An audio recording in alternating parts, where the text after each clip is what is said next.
우리가 예수님을 믿고 있다 할 때는 그 그리스도 예수께서 지금 살아 계실 뿐 아니라, 그럼 살아 계셔서 뭐 하고 계십니까? 살아 계셔서 그냥 계시는 게 아니라 그 33년의 역사를 나에게 하고 계신다는 사실. 지금 현재 나에게 하고 계신다는.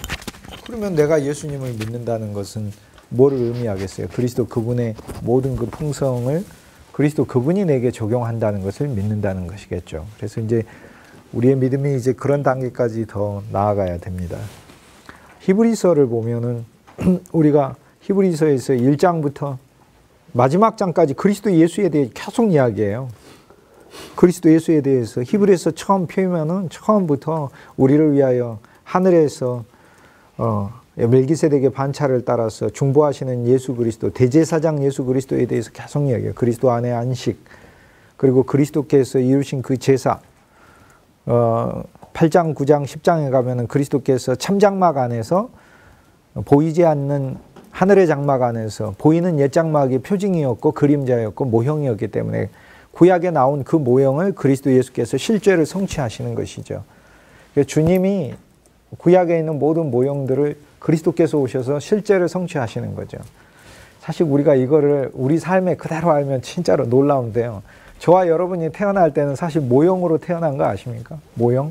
모형으로 태어났는데 그리스도 예수가 우리 안에 참 존재로서 오실 때 우리가 모형이 아니라 우리의 실제가 성취되는 것이죠. 우리의 실제가.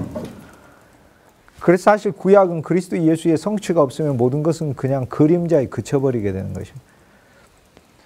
히브리서 9장에 보면 그리스도께서 이루신 영원한 제사, 영원한 구속, 영원한 대제사장, 영원한 용서, 영원한 속죄. 그 영원히 6개가 히브리어의 6방면으로 이렇게 계속 나오는데 10장에 가면은 이제 이걸 심플하게 히브리서 기자가 이 너무나 넓은 구약의 경륜 아래서 그리스도 예수께서 성취하신 그거를 9장에서는 9장의 말씀만 해도 우리가 생각하기 어렵잖아요. 구약에는 대제사장만 지성소에 들어갔다. 그런데 이것은 예표니 모형이니 구약의 즉 율법의 경륜 아래서는 대제사장만 지성소로 들어가는 것이고 백성은 회막 안에도 들어올 수 없는 것이고 제사자만 들어오죠. 제사자만 들어오고 제사장만 회막 안에 들어갈 수 있는 것이죠. 성막 안에는 제사자만 들어오는 것이고 회막은 그 안에 있는 이제 커튼이 쳐져 있는 회막, 전체는 성막, 그 바깥에는 백성들이고 그리고 회막 안에서도 성소와 지성소가 있는데 지성소는 대제사장만 들어가는 곳이다. 그것은 하나님의 율법 아래서 대제사장만 들어갔다는 것을 이야기하고 대제사장만 들어갈 수 있다는 것을 얘기하는 거죠. 들어갈 수 있었고 들어갔다는 것이죠. 그럼 신약에서 그리스도 예수께서 대제사장으로 오셔서 이것은 모형이니 옛 장막 아래 있을 때 옛날 장막에 서 있을 때는 옛 성막의 모형 아래에 있어서는 모든 백성들은 가장 깊숙한 곳이 들어가지를 못하였다. 대제사장만 들어갔다. 그런데 우리에게 우리의 중보자이신 그리스도 예수가 오셔서 우리를 그분 안에 담고 우리를 지성소에 들어갔다. 이게 이제 히브리서 기자가 전하고자 하는 메시지입니다. 그러므로 우리는 그리스도 예수 안에서 지성소에 들어갔다. 지성소까지 들어가는 길이 있다. 지성소에 뭐냐? 아버지의 품이 있고 그 지성소에는 아무도 세상에 알 수도 없고 볼 수도 없는 감추인 만나가 있고 그리스도 예수의 부활 생명이 있고 생명의 새법이 우리에게 있는 것이죠. 이것을 예수 그리스도 안에서 선물로 누리는 것이다. 이렇게 얘기하고 이제 이 10장에서의 온전한 구속에 대해서 이야기한 다음에 그리스도 예수의 피에 대해서 이야기를 합니다. 그러므로 이 모든 그리스도 예수 안에 담겨있는 이 놀라운 구속과 구원과 생명의 선물들을 그리스도 예수의 피를 실제로서 우리에게 부어주셨는데 이 피를 부인하는 자들, 이 피를 무시하는 자들이 받을 형벌이 얼마이겠느냐? 이렇게 얘기하죠. 그리스도 예수의 피를 부인하고 그리스도 예수의 피를 무시하는 자들이 받을 형벌. 히브리서 11장에 이제 믿음의 장이 나옵니다.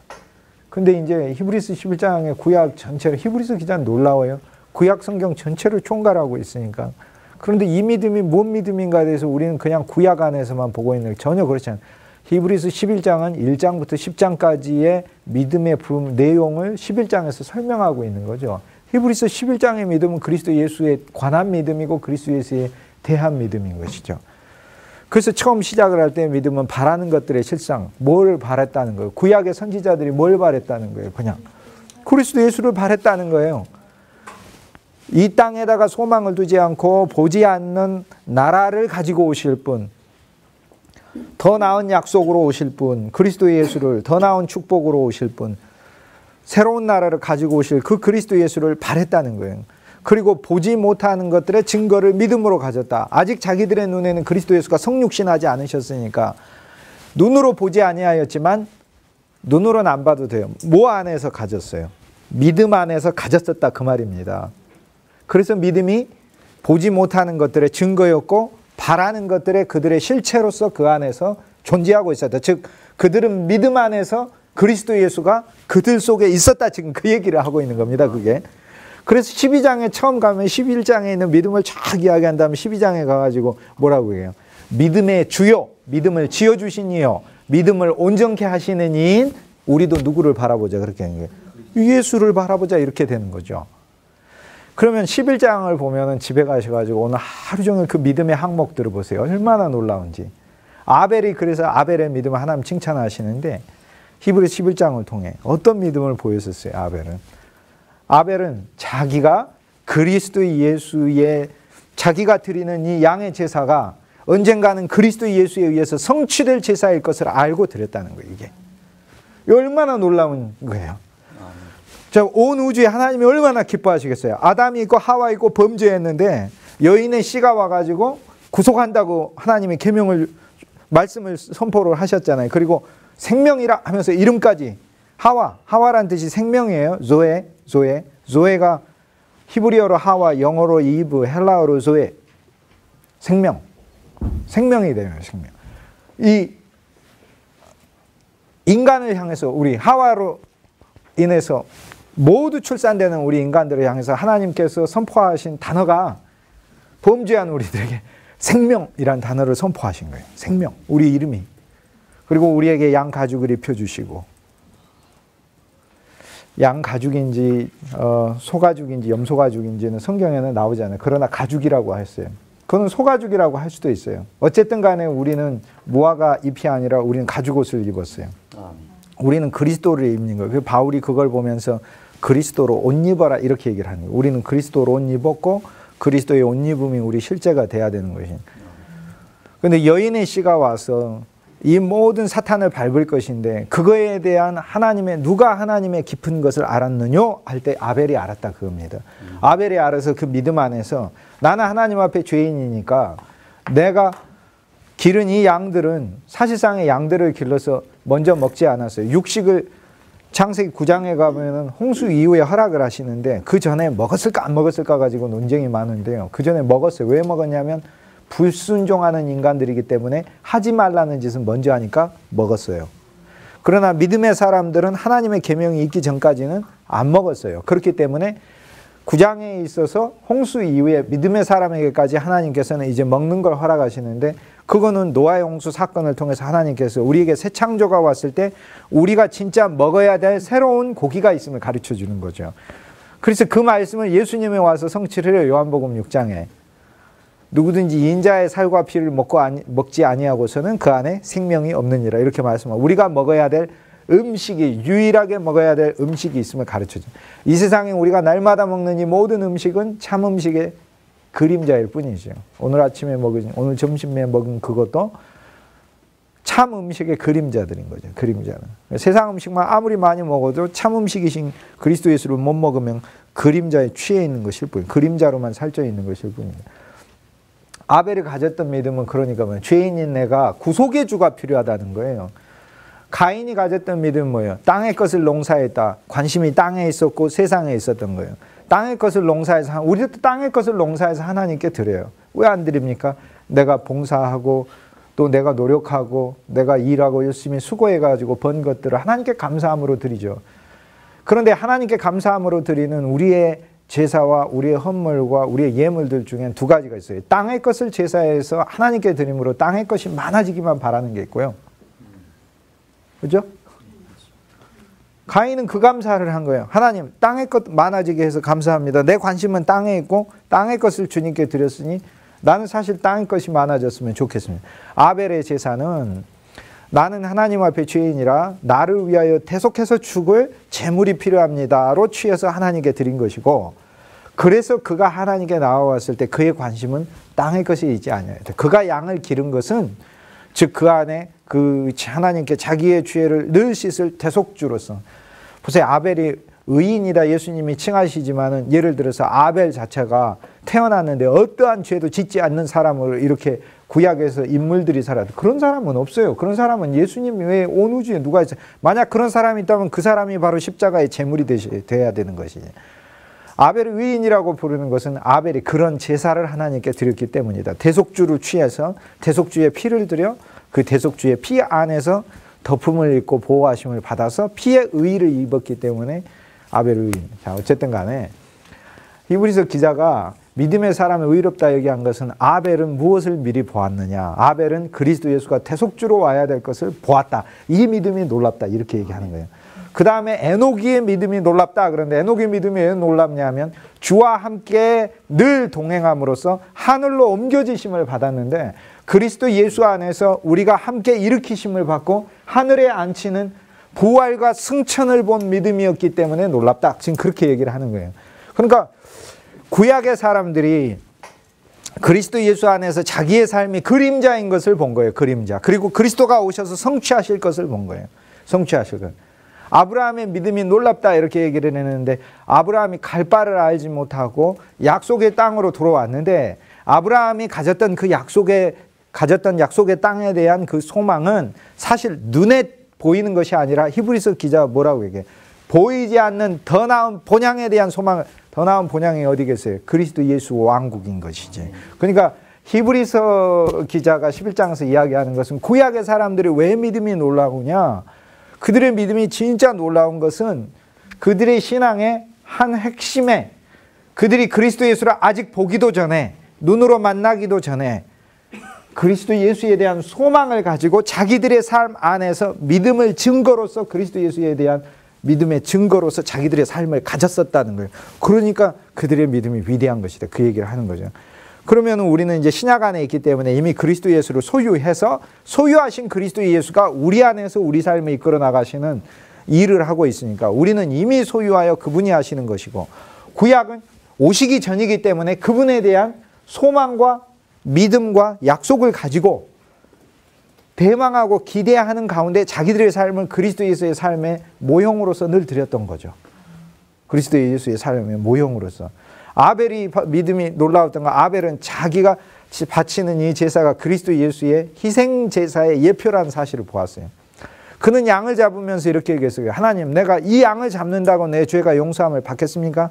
언젠가는 참양이 와서 내가 바치는 이 모형양의 실제를 채워주셔야 이 어음을 하나님이 현찰로 결제를 해주셔야 내 제사가 온전해지는 거 아니겠습니까? 나에게는 이 양이 죽음으로써 내 죄가 용서받듯 우주적인 어린 양이 오셔서 하나님의 모든 백성들의 죄를 덮고 씻으실 그 양을 필요로 합니다. 그 양의 제사를 소망합니다 하면서 그 제사를 드린 거예요. 그러니까 구약에 드렸던 모든 제사들은 성경이 뭐라고 얘기를 하는 거예요? 장차 올 것에 대한 믿음과 소망 안에서 드렸던 것이지 구약에 있던 모든 제사들이 그리스도 예수와 상관없이 하나의 별개의 실제로서 예수님께 드려진, 하나님께 드려진 게 아니다 그 얘기입니다. 그것은 예수님이 오시지 않고서는 결코 성취되지 않는 제사들이에요. 심지어는 아벨이 제사를 드렸지만 그리스도가 오시지 않는다면 아벨이 드린 제사는 성취가 될 수가 없는 거고 출애굽기에서 이스라엘 백성들이 유월절을 할 때 유월절 어린 양을 바친 그 제물도 그리스도 예수가 오심으로 과거의 것을 성취해 주심으로 그 모든 제사들이 다 유효하게 된 것이죠. 즉 과거는 미래에 있는 그리스도 예수의 사건을 현재로 끌어다 쓴 것일 뿐이고 우리는 미래에 살지만 과거에 일어났던 예수 그리스도의 십자가의 사건을 지금 현재의 나의 것으로 끌어다 쓰는 거죠. 그러니까 2000년 전에 일어났던 예수님의 사건은 어느 시대에나 동일한 영원한 현재로서 작용하는 것이다. 어느 시대나 동일한 현재로서. 아벨의 믿음이 참으로 위대했던 것은 자기가 드리는 이것이 그림자요. 그리스도 예수의 위대한 속죄의 제사의 그림자였다는 사실을 본 그 믿음. 그것이에요.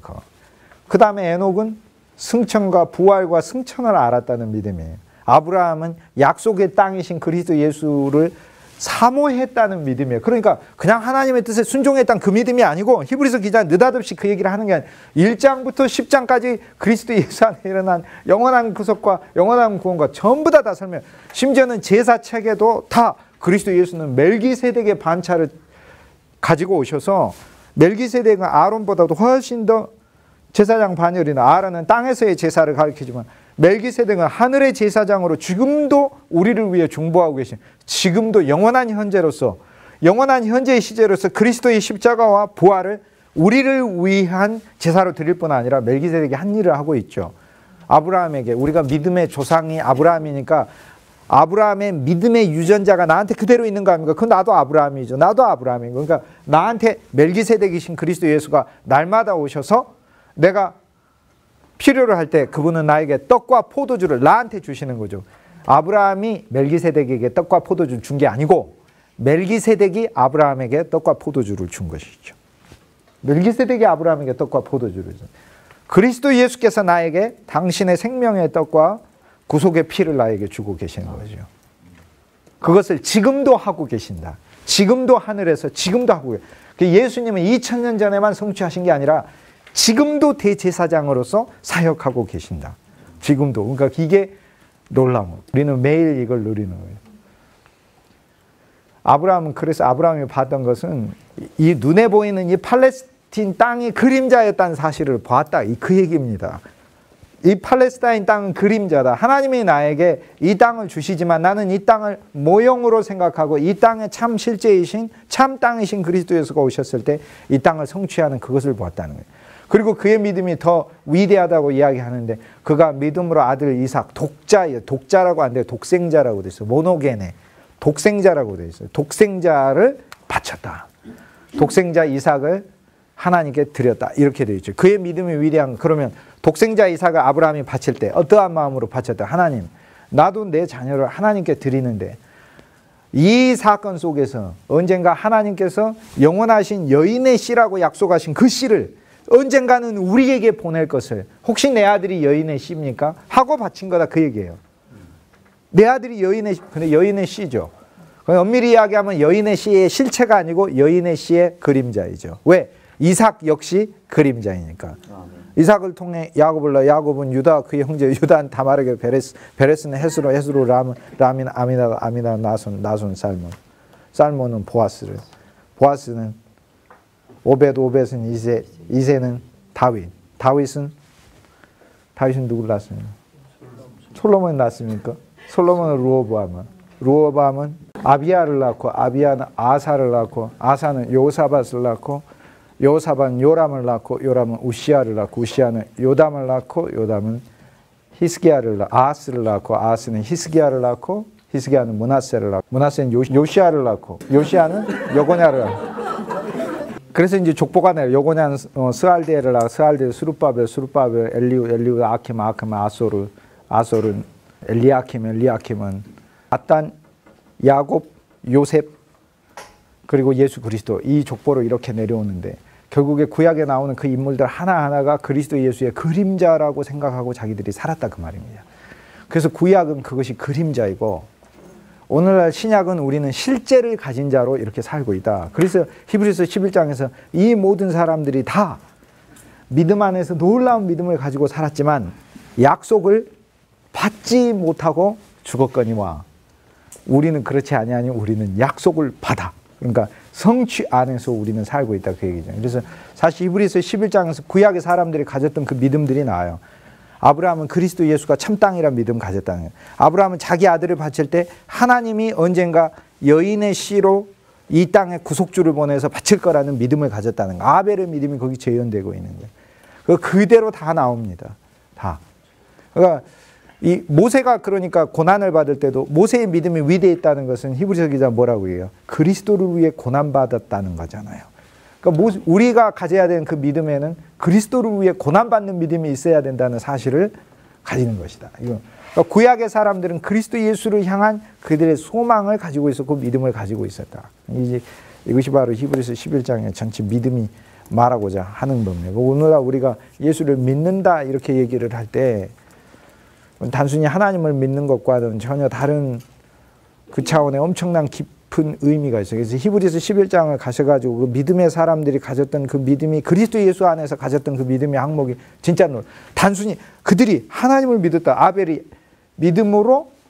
믿음으로 제사를 바쳤다. 아브라함이 믿음으로, 모세가 믿음으로, 에녹이 믿음으로, 삼손이 믿음으로, 다윗이 믿음으로. 그럴 때 그 믿음은 그리스도 예수에 대한 믿음이에요. 그들의 삶을 가지면서 그들의 삶이 온전한 모든 것이 이루어진 삶이 아니고 자기의 삶을 누가 와서 채워야만 된다고 생각했다는 거예요.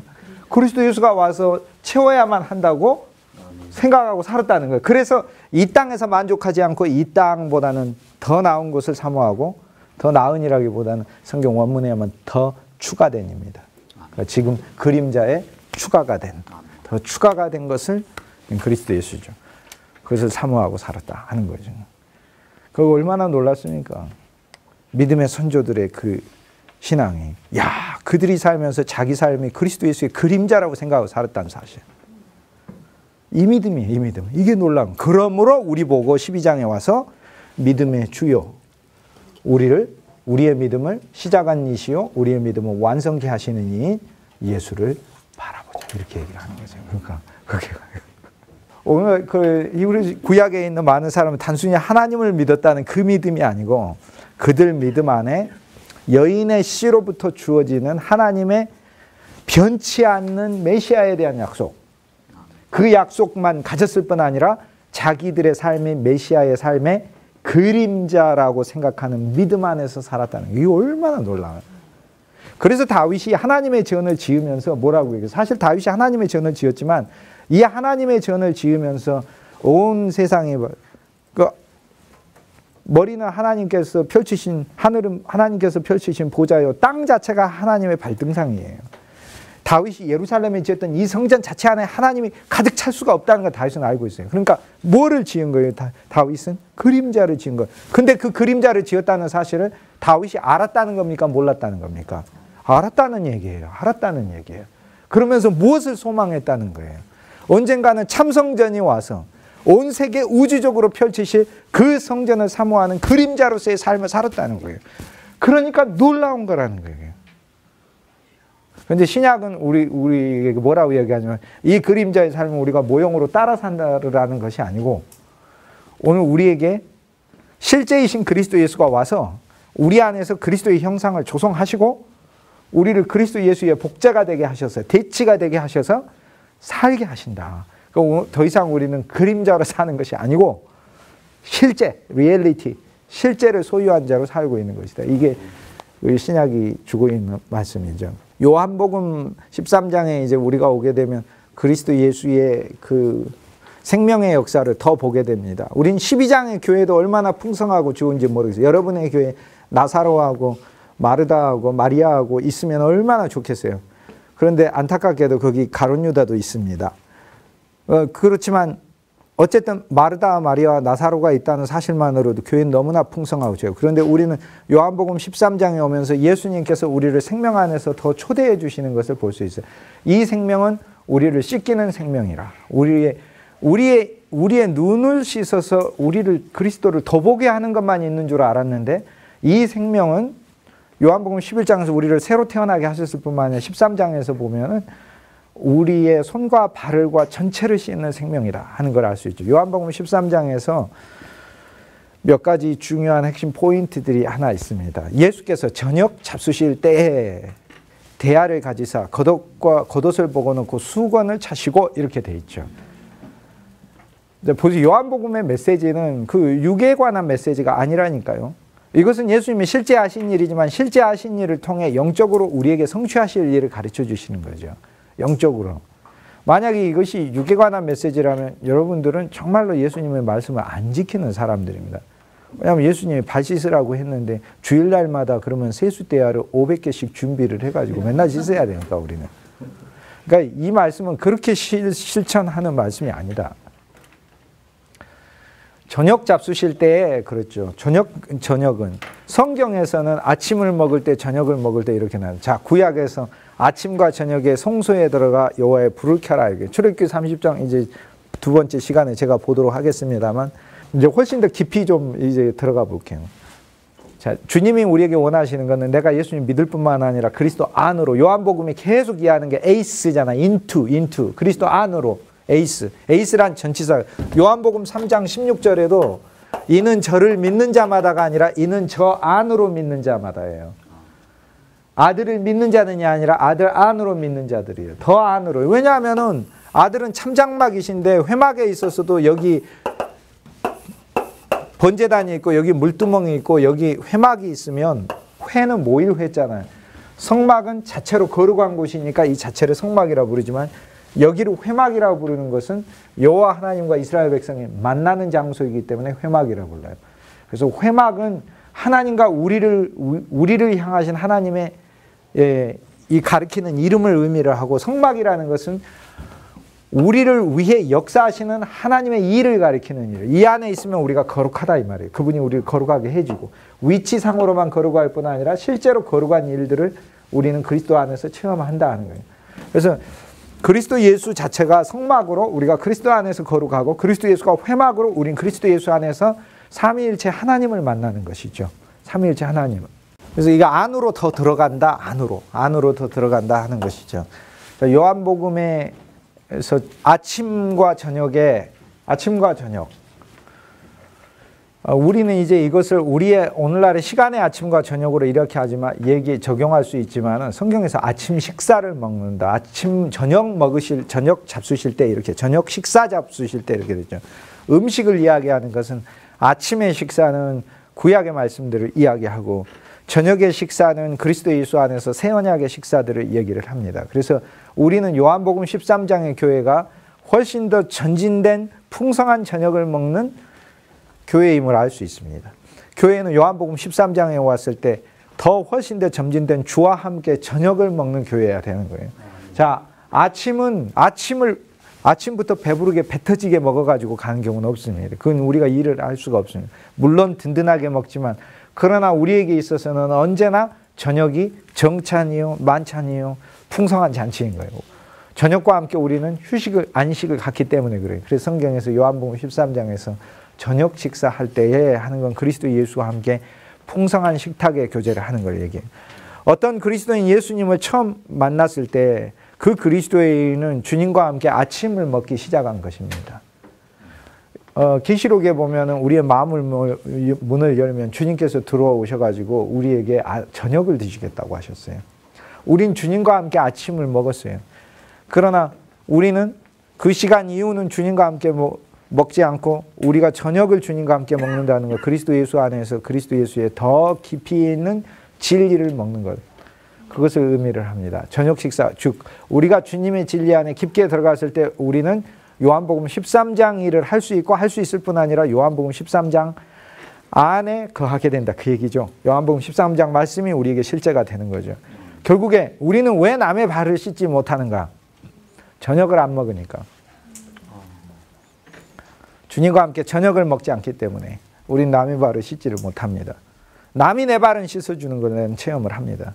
자, 몸 씻는 거는 이미 지난주에 제가 말씀드렸죠. 예수님께서 베드로에게 이미 목욕한 자는 말씀하시면서 그리스도 예수께서 홍수로서 오셔서 전체 다 휩쓸어가 버리시고, 그리스도 예수께서 흐르는 시냇물로 오셔서 베드로를 씻은 걸 알 수 있어요. 이제는 그리스도 예수께서 대야의 물로서 오신 것을 우리는 알 수 있어요. 우리는 대야의 물로 오신 예수님을 여기서 봐요.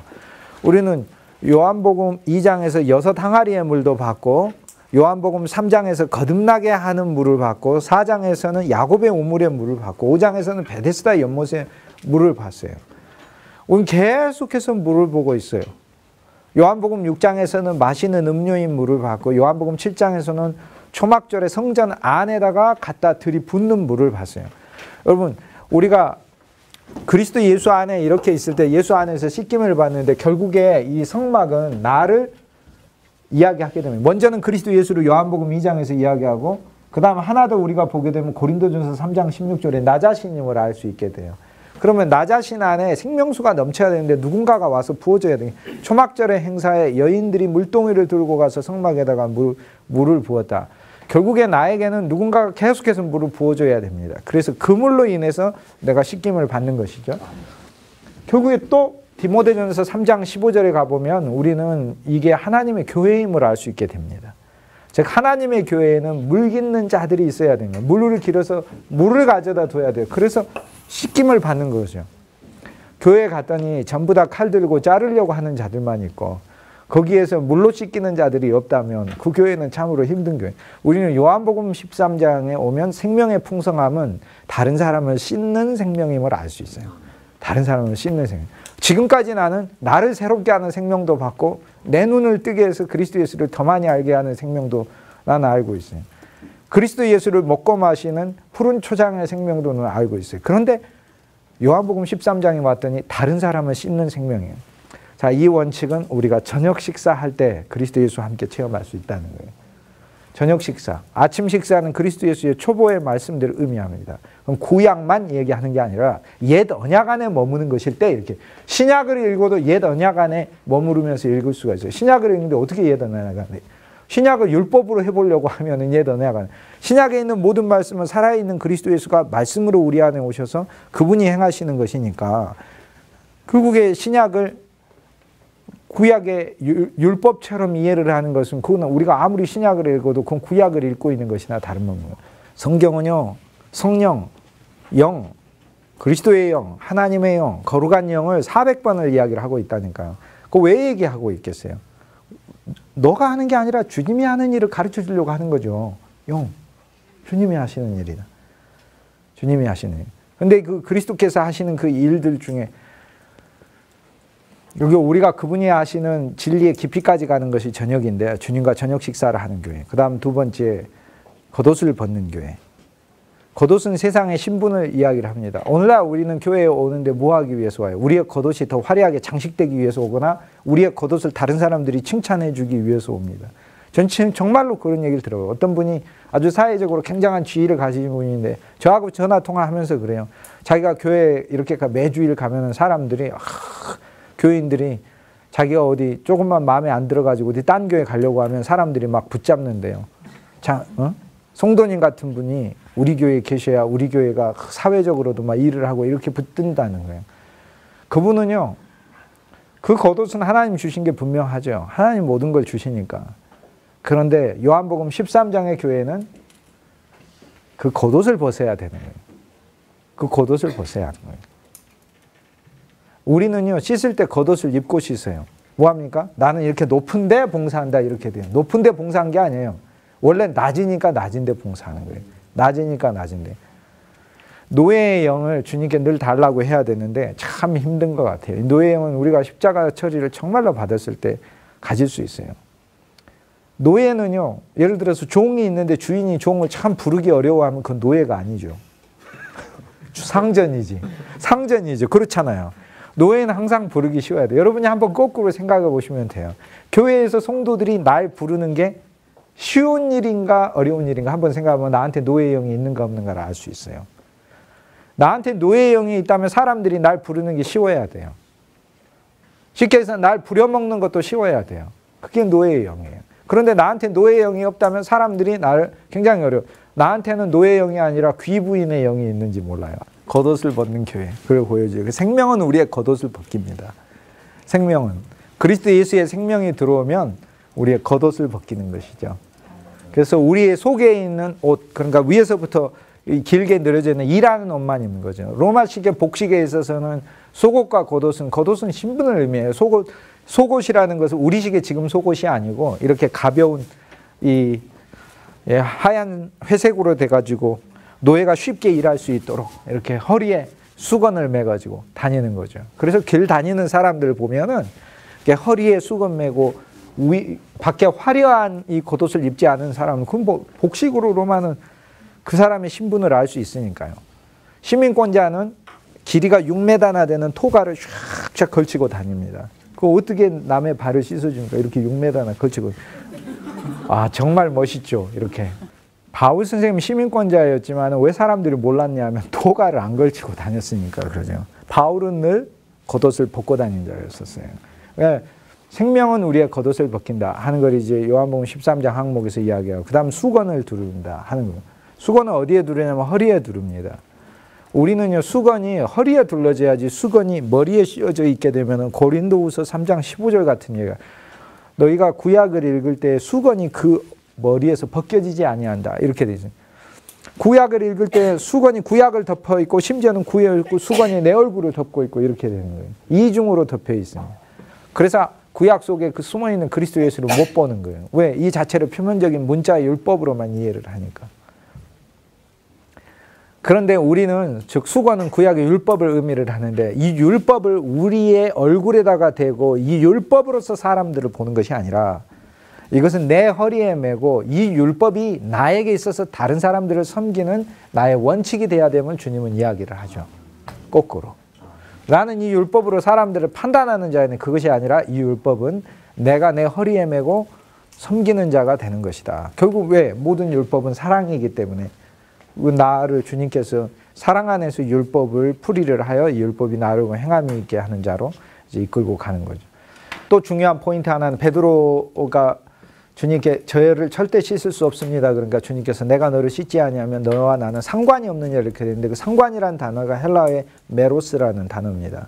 메로스라는 단어가 누가복음 15장에 보면 세 번째 비유, 탕자의 비유에서 탕자가 아버지 저에게 돌아올 메로스를 주십시오 이렇게 해서 3분의 1 받아야 차자니까 장자가 3분의 2 받고, 저에게 돌아올 메로스를 주십시오 했던 그 단어예요. 우리말에는 거기서 뭐라고 번역이 돼 있죠?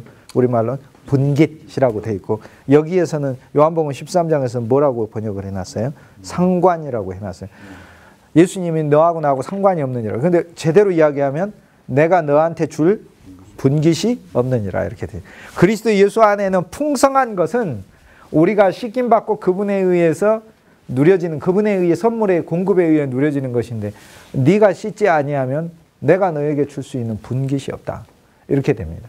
그리스도 예수께서 우리에게 선생으로만 계신다면 예수님은 우리를 늘 깨우쳐 주시는 분으로만 계시겠죠. 그리스도 예수께서는 구주로 계시고 늘 우리를 건져주는 자로 계시고, 그리스도 예수는 우리를 씻는 자로 계십니다. 성경에서 우리가 피로 우리 죄를 씻는 게 아니고요, 피가 우리 죄를 씻는 겁니다. 피가 우리 죄를 씻는 거예요. 그러니까 뭐가 살아있는가를 봐야 돼. 나는 하나도 안 살아있어요. 나는 하나도 안 살아있어요. 핵심에 있어서 결국은 우리는 씻음으로 주님의 유업에 참여하게 되는 겁니다. 그리스도 안에 있는 모든 풍성에 우리는 씻음을 통해 참석. 왜 우리는 도대체 구원받았는데, 나는 전신을 이미 목욕한 사람인데 왜 대체 주의 유업을 누리지를 못하는가? 그것은 주께서 나의 손과 발을 씻어주셔야 내가 구체적으로 들어가는 거죠.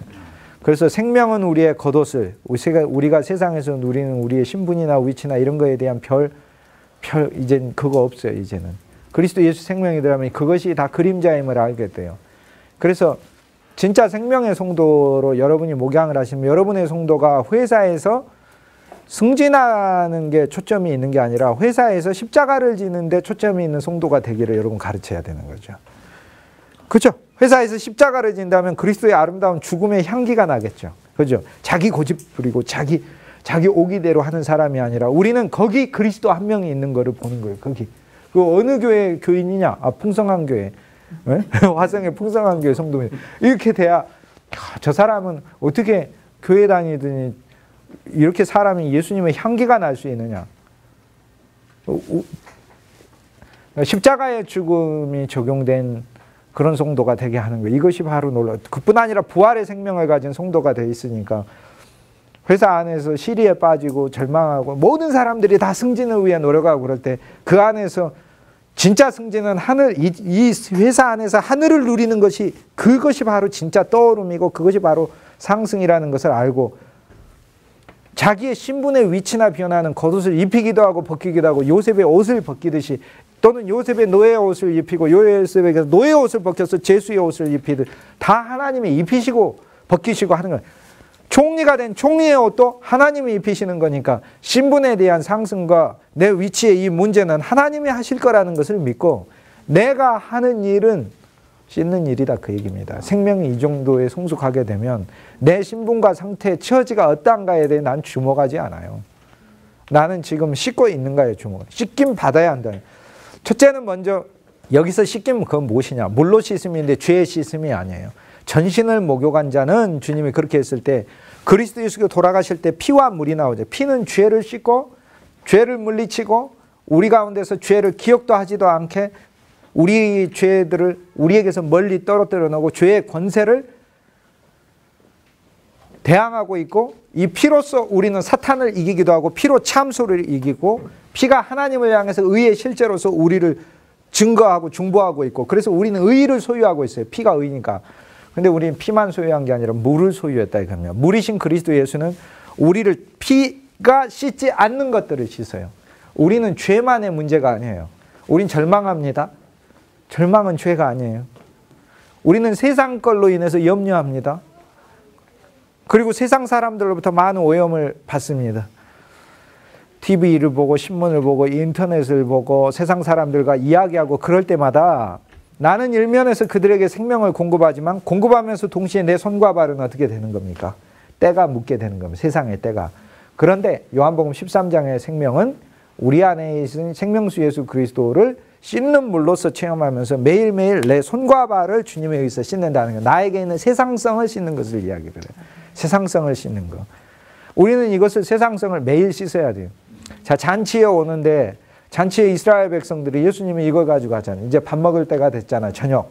깊은 하나님의 말씀. 자, 깊은 하나님의 말씀으로 나는 내 죄만 씻는 것이 아니라 나의 세상성을 씻어야 합니다. 요한복음 13장. 손과 발을 하나도 씻지 않은 채 앉아있다면 얼마나 냄새가 많이 나고 그러겠어요? 그렇잖아요. 그건 식사가 맛있는 식사가 될 수가 없어요.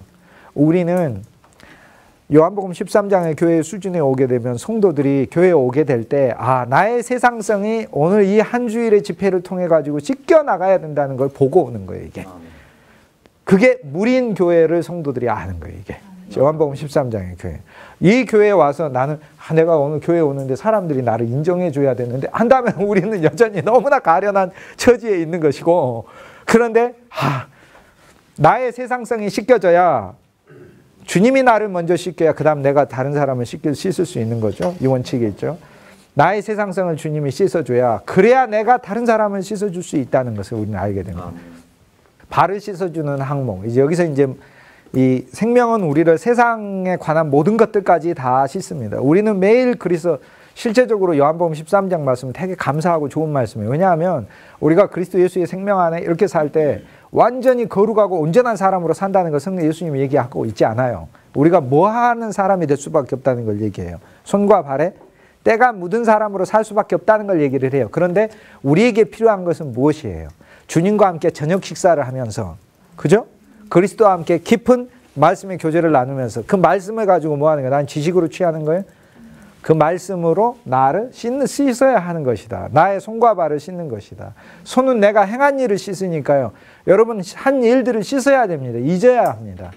바울이 옛 것은 잊고 그럴 때 진짜 다 잊어야 돼. 옛날에 안 좋은 것만 잊으려고 하는데 안 좋은 것 더 안 잊어지고 더구나 안 좋은 걸 잊어야만 이게 되는데 안 좋은 정도가 아니라 더 새기죠. 더 마음에다가 어떻게 하면은 복수를 할까 이러면서 아주 사랑하죠. 매일 사랑해. 계속 생각하니까. 생각은 사랑하는 거예요. 계속. 원수를 아주 사랑하고 있어요. 그런 방식으로. 아주 정말로.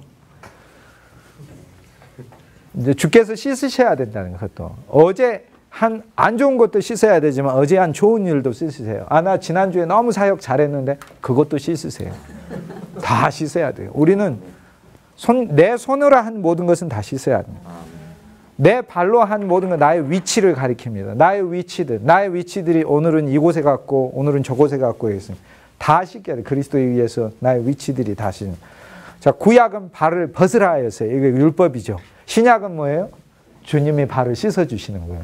자, 여러분이 구약의 사역 안에서 한다면은 성도들에게 뭐라고 얘기를 하는 거예요? 여러분 발 왜 이렇게 더럽습니까? 하면서 설교하는 것이고 신약의 경륜 안에서 설교를 한다면 여러분 자체가 생명수가 돼가지고 그 말씀 자체 안에서 성도가 씻기고 있다는 사실을 믿어야 하고 여기고 믿어야 하고 그리고 그렇게 선포해야 하고 성도들도 그렇게 여기고 믿어야 하고, 아, 지금 내가 듣는 이 말씀, 전달받는 이 말씀을 통해 내가 씻김을 받고 있는 것이구나. 내가 씻김을 받고 있는 것이구나 하는 거예요. 그게 은혜예요. 그게 은혜. 이미 그리스도 안에서 씻김 받고 있다는 사실. 이 말씀은 우리가 물로 취할 때 우리는 씻기고 있습니다 라는 걸 고백할. 에베소서 4장 26절 말씀에 나오잖아요. 이렇게 말씀 안에 있는 물로 우리를 씻는다. 말씀 안에 있는 물로 우리를 씻는다. 그래서 물은 우리가 체험할 수 있는 것은 말씀 안에 있는 물로 우리가 체험할 수 있어요. 두 번째는 우리 안에 있는 생명이 사람들을 씻어요. 우리 안에는 그리스도 예수의 생명이 다 와 있어요. 생명을 가진 우리는 생명물이기 때문에, 생명수이기 때문에 우리가 누군가를 만날 때 우리 안에 있는 생명수는 그 사람을 씻어요. 여러분, 목회자가 여러분 신방을 가잖아. 그러면 성도 가정에 신방을 가면은 뭘 해야 돼요? 주님, 내 안에 생명수이신 그리스도가 이 가정의 염려도 씻어주시고, 이 가정의 절망도 씻어주시고, 이 가정의 슬픔도 씻어주십시오 하고 가야 돼요. 교만한 성도에게 갈 때는 주님, 이 교만함을 씻어주십시오 하고 가야 되는 거예요. 뭐든지 다 주님은 씻어야 하는 거죠. 그래서 그 원칙 아래서 구약과 신약에 이제 달라짐을 우리가 봐야 합니다. 그 다음 또 한 가지는 주님이 먼저 제자들의 발을 씻고 그 다음 너희들이 서로 씻으라 이렇게 얘기했어요. 항상 내가 그리스도에 의해서 먼저 씻김 받을 때, 매일매일 씻음 받을 때, 그 다음 나는 다른 사람을 씻을 수 있어요. 씻음은 너희들이 씻으라 했으니까 다른 사람이 씻긴 사람에 의해서 나는 씻음 받을 수 있어요. 사실 성도는 서로 씻기는 거예요. 서로 씻기는 거예요. 근데 결국에 그리스도가 나를 씻는다는 그리스도의 말씀이 나를 씻는 것이기 때문에 요한복음 13장에 오게 되면 우리는 서로 질투하고 분내고 성내고 서로 입만 열면 험담하는 교회로 보는 것이 아니고 서로 만났을 때 그리스도의 말씀으로 씻어주는 교회를 보는 거예요. 마음속에 상처가 있으면 상처를 씻어주고 상처를 증폭시켜주죠. 어떤 사람은 거기에다가 화약가루도 넣고 성냥불로 불로 확 지펴지기도 하고 그래. 벙 터지게끔. 그게 아니라 우리는 생명수이신 그리스도. 요한복음 13장의 생명의 성숙은 어느 정도 성숙인가까지 우리 알 수 있어요. 과연 나는 내 안에 계신 그리스도 때문에 나는 겉옷을 늘 벗을 수 있는가? 나는 율법으로 사람을 보는 게 아니라 율법은 단지 내가 사람들을 섬기기 위한 나에게 있어서 내가 섬기기 위한 조건인 것이에요. 그건 하나님이 나에게 준 잣대일 뿐이에요. 나는 그걸 허리에 매는가? 나는 내가 그리스도께 씻김을 매일 체험하는 거. 하나 사실 쉬워요. 체험하죠. 왜? 하나님 앞에 매일 아침에 여러분이 제일 먼저 일어나서 말씀으로 주님 나를 씻기시옵소서. 어제 일도 씻기시고 좋은 것도 씻기시고 다 씻기시옵소서. 할 때 우리는 이미 씻김 받아요. 그래서 생명수이신 그리스도 예수의 물이 세 가지로 작용을 하는데 하나는 말씀이 물이라 말씀을 읽을 때 씻김 받고 두 번째는 우리 안에 생명이 아예 물이라서 우리 안에 있는 생명이 우리를 씻고 있어요. 세 번째는 그리스도의 영이 외부에서 우리에게 흘러오면서 우리를 씻고 있어요. 이 세 가지가. 그래서 기도와 찬송을 통해서는 우리에게 흘러오면서 우리에게 다가와서 이렇게 씻고 있고 내가 말씀을 누릴 때는 말씀 자체가 나를 씻고 있는 거고 말씀과 찬양과 기도와 이 관계 자체에 내가 직접적으로 개의하지 않고 내가 주 예수의 이름을 부를 때는 내 안에 있는 생명이 그리스도의 영을 호흡하여 내 안에서 솟아나면서 나를 씻고 있는 거예요. 그래서 요한복음 13장은 이것은 매일매일 제사장들이 구약에 날마다 물두멍에서 물을 씻고 회막 안에 들어갔듯 매일매일 우리가 그리스도 예수 안에서 체험하는 것이라. 자, 섬기는 것은 무엇을 섬기는 거냐 하면은 내가 다른 사람을 씻어준다는 것은 다른 사람의 마음과 다른 사람의 그 상처와 다른 사람의 세상 자체를 그리스도 예수로서 다가가서 씻어주는데 어떻게 씻으라는 거예요? 겉옷을 벗고 씻으라는 것이죠. 그러니까 나는 다른 성도에게 항상 대할 때 나는 세상에서 내가 뭘 더 가진 사람이기 때문에 위로하는 자가 아닌 거예요. 그게 내가 더 높은 위치에 있기 때문에 위로하는 자가 아닌 거예요. 나는 언제나 그리스도 예수의 생명의 물이 다른 사람 저 사람에게 다가와 있는 모든 이 세상의 때들을 근심과 염려와 절망과 이 세상과 같은 이것들을 내가 씻겨주는 내 그리스도 예수의 물이 나한테 있다는 사실. 그런데 이거를 할 때 나는 군림하는 자로서 가서는 그 사람은 절대 씻을 수 없다 그 말이에요. 나는 신분이 벗어진 자로 수건을 맨 자로서 항상 교회 안에서 생활할 것을 주님은 요구하고 있어요. 그게 정말로 생명수이신 그리스도, 씻기는 그리스도 예수를 체험하는 이 단계까지 온 사람이죠. 이 단계까지. 그것이 진짜 봉사다 그 말이에요. 그것이 진짜 봉사. 그것이 진짜 섬김이다. 요한복음의 봉사는 육적 봉사를 의미한 그 봉사는 마리아가 하는 거예요. 13장에서 이야기하는 이 섬김은 지금 섬김의 전혀 새로운 컨셉트를 하고 있어요. 그게 섬긴 거예요. 그 사람의 마음에 있는 절망을 씻어주는 것이, 물로 씻어주는 것, 그것이 섬김. 근데 씻어줄 때 우리는 세상에서 자기가 높은 자가 돼가지고 낮은 자에 동정하는 씻음을 얘기를 하는 게 아니에요. 너희가 서로 이렇게 됐어요. 너희가 서로. 요한복음 13장에서 주님께서는 앞에 씻음을 이야기하는데 항상 요한복음의 구조는 이렇게 이중 구조죠. 전반부에 예를 들어서 베데스다 연못에 이 사건이 나오면 베데스다 연못에 처하게 된 계기가 밑에 나오거든요. 이렇게. 왜 그렇게 빠지게 됐는가. 자, 나사로가 사망에 처하게 됐는데 사망에 처하게 된 그 원인들이 11장에서는 사실 다 나와 있어요. 자기의 의견들, 고집들, 죄들, 그 다음에 그리스도 앞에서 그리스도를 생명으로 누리지 못하는 것들, 그 다음 천연 자체는 썩고 죽는다는 것들, 이런 것들은 우리가 신앙이 점점 그러니까 좋아지는 그런 게 아니라 우리 자체를, 우리가 주님을 믿어보려고 하는, 오히려 주님이 우리 안에서 활동하고 행동하는 것을 더 제한하는 방식으로 나간다는 걸 보여줘요. 요한복음 13장에서도 마찬가지예요. 씻음이 무엇이냐를 뒷부분에서 예수님이 뭐라고 얘기하냐면 사랑의 계명을 주셔요. 그래서 사실 사랑이 씻음이에요. 사랑이 씻음이에요. 내가 다른 사람들을 사랑하는 행위가 그 사람들을 씻고 있는 거예요. 그래서 주님은 뒷부분에 사랑의 계명을 들어주시요. 내가 너희에게 새 계명을 주노니 서로 사랑하라. 이렇게 얘기를 해요. 그런데 서로 사랑하고 그러면 서로 사랑을 해야 되는데 서로 사랑해야 되는 위치가 있어요. 서로 사랑해야 되는 위치는 그리스도와 함께 합하여 사랑함으로 우린 사랑할 수 있어요. 난 사랑하고 싶어요. 근데 사랑이 안 돼. 난 딴 사람 발을 씻어주고 근데 씻고 싶지가 않아. 씻고 싶은 사람만 씻어주고 싶어. 근데 사랑할 수 있는 위치를 요한복음 13장 마지막에서 이야기하는, 내가 가는 곳에 너희가 지금은 올 수 없으나 나중에는 오리라 그래요. 그게 씻을 수 있는 위치, 사랑할 수 있는 위치입니다. 지금 13장을 표적으로 주고 계시는 거예요. 저녁 식사하는 거, 발을 씻는 거 다 표적이에요.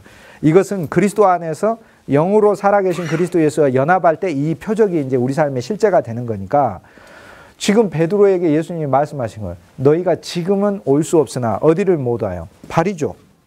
발이니까 내가 그 위치까지 가야 되는 거예요. 주님은 지금 씻어줬는데 이 사건을 통해서 이제 실제 사역을 제자들이 씻으려고 하는데 지금 예수님 요한복음 13장에 너희가 서로 씻으라 이렇게 얘기하니까 바로 그 자리부터 이렇게 막 씻으면서 그 다음 날은 더 아름다운 게, 그 다음 날 더 아름다운 게 이렇게 자기 노력으로 십자가 없이 가는 게 아니고 예수님이 씻는 생명을 속에다 줘야 된다니까요. 요한복음 13장은 지금 우리에게 씻김만 받는 생명이 아니라 씻는 생명까지 얘기하고 있는 거예요. 지금 사랑의 생명은 씻는 생명, 다른 이들이 씻는 생명. 그런데 그 위치에 네가 지금은 갈 수 없다 그거예요. 그거 왜 못 갑니까? 그러니까 주님이 죽는 데까지라도 나는 다 따라가겠다. 다른 사람이 다 버릴지라도 따라가겠다. 이렇게 얘기를 하죠. 예수님이 뭐라고 얘기해요? 그러니까 인지상정으로 너밖에 없다. 진짜 의리 있는 제자다. 이렇게 얘기하지 않고 13장 맨 마지막에 어떻게 돼 있어요? 아주 아름다운 스토리의 이야기로 끝나나요? 뭘로 끝납니까? 자, 내가 오늘 다 굴기 전에 나를 3번 부인하리라. 자, 13장 초반은 자 씻음이 나옵니다. 씻는 생명. washing life라고 해요. 저는 진짜 이걸 갖고 싶어요. 그리고 늘 누리고 싶어요. 저는 제가 하나님 말씀 전했을 때 저는 정말 저의 말씀을 통해 많은 사람들이 씻겨지기를 진짜 소망해요. 그뿐 아니에요. 저는 진짜 사람들을 만났을 때 그 사람들이 갖고 있는 그 개인의 문제들, 삶의 문제들, 그것이 저는 씻겨지기를 진짜 바라요. 저는 세상에 소망 가진 사람을 만났을 때 그 사람이 저하고 교통을 했을 때는 그 사람 속에 있는 그 세상을 향한 추구조차도 씻겨지기를 저는 원해요. 제가 원하는 것은 요한복음 11장에 나 자체의 머리부터 발끝까지 그리스도의 새로움이 입혀지는 부활 생명 정도가 아니고 지금 13장에 씻는 생명이기를 지금 원하신다니까. 그 씻는 생명. 근데 그 씻는 생명은 나의 겉옷을 입고 씻음 안에서는 이것은 주님은 합당하지 않다. 그렇게 얘기하는 거예요, 지금. 사회적인 신분, 자기의 위치, 심지어는 교회 안에서의 어떤 직분조차도 겉옷이에요. 남을 씻을 때는 어떻게 해요? 내가 목사니까 용서해 주는 거예요? 아니면은 그리스도인으로서 용서하는 거예요, 그거는. 어떻게 해야 되는 거예요? 목사로서 용서하는 건 어떻게 되는 겁니까? 그건 겉옷을 입고 하는 겁니까? 벗고 하는 겁니까? 입고 하는 거죠. 그렇죠. 그러니까 그게 나쁘다는 얘기가 아니라 그건 지금 13장 생명에 안 왔다 그 얘기예요. 결국 주님이 말씀하신 이 시스템은 정말로 사랑이에요. 저는 누구를 이렇게 만났을 때 어떤 사람들이 참 세상으로 가득 차고 허탄한 걸로 가득 찼을 때 저는 그 사람을 율법으로 지적하기는 쉽죠. 우리가. 안 그렇습니까? 이게 잘못됐다 잘못됐다 잘못됐다. 그런데 진짜 사랑으로 씻어주기는 어려워요. 교회 안에서. 씻어주기는 어렵습니다. 그걸 나한테 묻혔을 때 내가 주님께 내가 씻김받고 동시에 내가 그 사람을 씻어주고 하는 생명은 내 차원에서 할 생명이 아니에요. 그 위치까지 내 발은 가야 돼요. 주님께 씻김받으면서. 그런데 그곳에는 네가 지금 못 간다 그 얘기예요. 그런데 언제 가는 거예요? 나중에는 오리라고 해요. 언제 나중에? 주와 함께 연합하여 죽고 부활하신 그리스도 예수를 만남으로 부활의 세영 안에서 우리는 저 위치에 간다. 지금 그 얘기를 하고 있는 겁니다. 그러니까 결국에 이 씻는 생명은 나의 육신적인 의지로서 얻을 수 있는 생명입니까? 아닙니까? 아니라는 걸 요한복음이 얘기하고 있는 것이다. 아니 이거를 내 씻는 의지로 얻을 수 없다.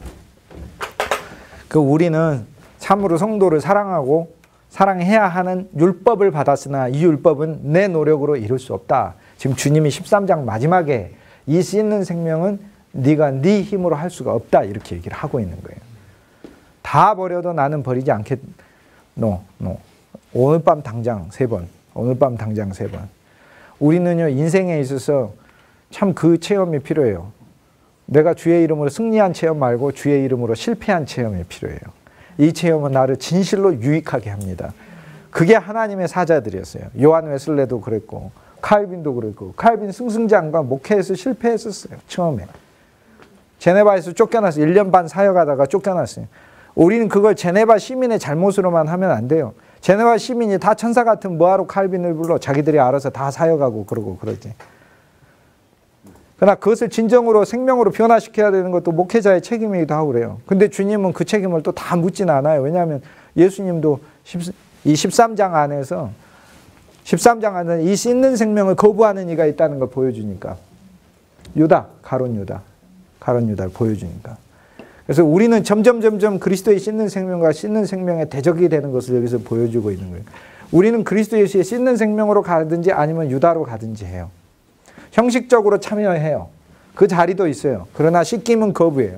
그리스도에 의해서 씻김도 거부하고 나도 딴 사람 씻어주는 것도 거부해요. 그게 가룟 유다의 모습.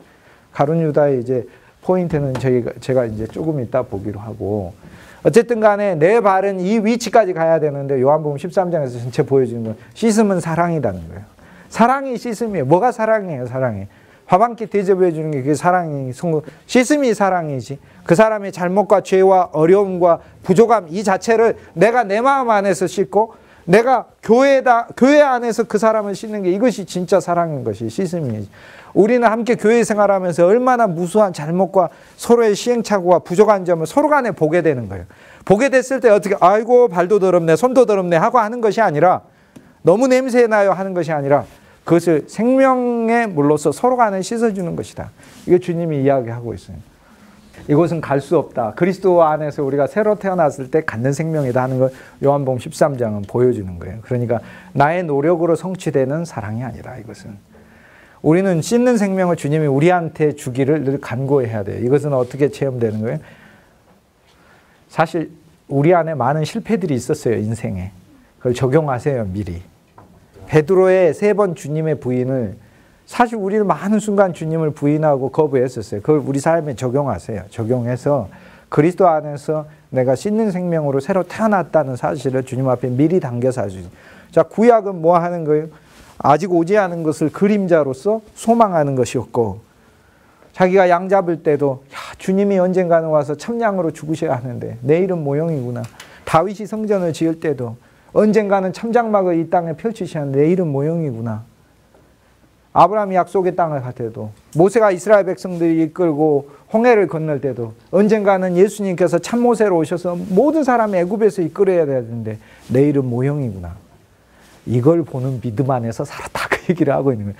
그러면서 그런데 얼마나 감사해요. 우리가 어떤 모형으로만 봐도 얼마나 감사해요.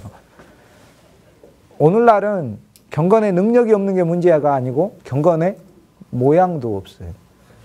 그러니까 큰 문제인 것이라. 오늘은 그게. 그러니까 우리의 이게 노력으로 되는 게 아니라 요한복음이 감사한 것은 복음인 것은 무엇이냐면 이걸 여러분 노력으로 이루라고 하면 여러분이 씻는 생명이 되기 위해서 여러분이 해야 될 어떻게 없어요. 할 수 있는 방법이 요한복음 3장에 이미 예수님이 얘기해 줬어요. 어떻게를 성경에서 많이 묻잖아요. 우리는 늘 어떻게를 묻잖아요. 요한복음 3장에서도 어떻게 이런 일이 일어났어 니고데모가 들어갔다가 나옵니까? 엄마 뱃속에 예수님하고 장난하는 거잖아요. 조롱하는 거잖아요. 엄마 뱃속에 들어갔다 나와요? 이렇게 얘기하는 거예요. 요한복음 6장 29절에도 바리새인이 와서 우리가 어떻게 하나님의 일을 합니까? 항상 어떻게 사도 누가복음 10장에 있어서도 율법사가 예수님께 와가지고 내가 어떻게 해야 영생을 얻으리까? 이미 자기는 다 개념을 알고 있듯이 얘기해. 그리고는 뭐만 물어보는 거예요? 어떻게를 물어보고 있는 거예요. 사실이요. 어떻게도 물을 필요가 없어요. 주님이 하시는 일이니까. 주님이 하시죠. 우리가 어떻게 구원받았는지. 몰라요, 저도. 나는 구원받았다는 사실만 알고 있어요. 나는. 우리에게 씻는 생명을 주시는 것도 그리스도의 십자가와 부활을 연합함으로써 이루어지는 일이에요. 근데 영이 임의로 와서 임으로 불어서 어디로 가는지 모르는 것처럼 주와 연합한 삶 가운데 나도 어느 순간에 내가 씻는 생명이 되어 있다는 사실을 나는 보게 돼요. 그러나 그 전까지는 우리는 그림자로서가 아니라 또 실제로서 취하여서 믿음 안에서 이것을 소망하고 조금씩 적용하다 보면 우리는 실제로 일어나요. 이제 여러분이 누군가를 만날 때 그 자리에서 씻는 생명으로 있어야 된다는 사실을 여러분은 보게 되는 거죠. 13장. 결국 씻음, 사랑, 그리고 이것은 네가 네 노력으로 갈 수 없는 것이다. 이게 13장에서 전체 구조에서 예수님이 보여주는 그 얼마나 감사해요. 그리스도 안에서 이 생명으로 우리는 태어난다는 것이니까. 태어난다는 선물을 받았으니까. 얼마나 감사해요. 놀라운 거죠. 하나님 말씀 전하는 분들이 많은데 그리스도 예수를 전하면 그것이 생명인 거예요. 그리고 그리스도 예수를 전하고 당신들의 노력으로 이 예수를 받아들이십시오 이렇게 하지 말고 그리스도가 알아서 당신들에게 찾아가실 테니까 그리스도 안에서 안식하면서 편안함 먹고 이 교회를 누리십시오 이렇게 돼야 되는 거예요. 편안함으로. 예, 우리 폭포수 밑에 계속 있으면 깨끗해져요. 그죠? 내 손과 발에 오물이 많이 씻었지만 시냇물에 가서 막 놀다 보면 아주 하얘져 있어요. 정말로 하얘져 있어요. 손이. 나는 손 씻으려고 하지 않았는데 빨래하다가 보면 손이 씻어지는 똑같은 거예요. 히브리서 1장에 보면 옛적 1장 1절 옛적에 여러 선지자들 여러 부분과 여러 모양으로 우리 조상들에게 말씀하신 하나님이 이 모든 날 마지막에 이 옛 시대의 마지막에 아들로 우리에게 말씀하셨다. 아들을 통해 말씀하시고 계신데 아들이 말씀으로 우리한테 와서 말씀하고 있고 이 아들을 만유의 후사로 세우셨다. 만유, 모든 것의 상속자로 세우셨다. 그리스도 예수가 모든 걸 가지고 계시고 저로 말미암아 모든 세계를 지으신 예창조, 새창조를 다 지으시고 그리스도 예수는 하나님 영광의 광채시요 본체의 형상이라. 그리스도 예수는 그의 능력의 말씀으로 만물을 붙들고 있고 죄를 정결케 하는 일을 하시고 계시고 지금도 이 그리스도를 누리세요. 나를 깨끗하게 하고 계시는 그리스도를 누리세요. 내가 그리스도 안에서 깨끗해지려고만 노력하는 것뿐 아니고 나를 깨끗게 하시는 그리스도 예수를 누리는 거예요. 저는 수시로 주님을 더럽혀져요. 그러나 저를 깨끗게 하시는 그리스도 예수를 전 누리는 거예요. 끝냈다고 하시는 그분의 말씀은 높은 곳에 계신 위엄의 우편에 앉으셔서 하나님의 권력 자체, 우편은 권력, 능력이라는 말과 같은 단어잖아요. 능력 자체를 펼치시고 6절에 마다들을 이끌어 세상에 다시 오게 하실 때 하나님의 모든 천사가 저에게 경배하여 예수 그리스도는 이제 마다들이시죠. 우리는 주님은 독생자가 아니라 마다들이시고 그분을 통해서 구원을 주는데 2장 3절에 우리가 이 큰 구원을 등한히 여기면 어찌 피하리요. 그리스도 안에 있는 이 구원을 우리가 등한히 여기면 안 된다. 이거 그리스도 안에 있는 것이다. 6절에 사람이 무엇이간데 주께서 저를 생각하시며 인자가 무엇이간데 주께서 저를 공고하시나이까.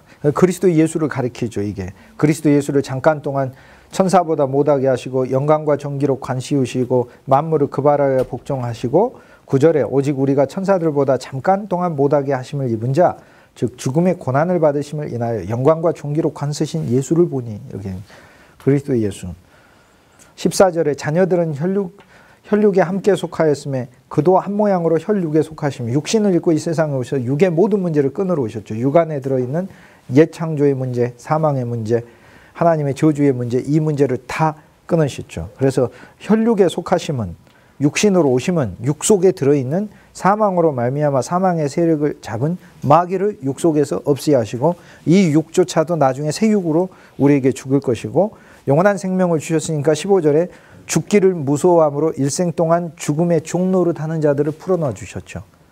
더 이 죽음을 무서워하는 것에서 우리를 풀어주셨고, 이는 하늘의 천사들을 붙들려고 한 게 아니고 원래 하나님 앞에 있는 자들을 하는 게 아니라 하나님으로부터 멀리 떠나 죄악된 백성인 우리를, 즉 아브라함의 자손 우리를 붙들려 하려 하심이라.